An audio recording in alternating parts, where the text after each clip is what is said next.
All right, everybody. Here we go. We got one of our 427s on a dyno. This is one of our badass LS engines. This one just got done making 633 horsepower and about 570 foot-pounds of torque. Here at Proformance Unlimited, each and every engine is built to order, one at a time. This gentleman chose a nice red color for his block. We got all black accessories to finish it up. It ran fantastic. And if you'd like to join the team, hey, give us a call. We'll be happy to put something together for you. Peace.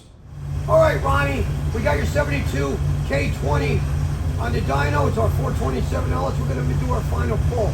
Let's see where we go.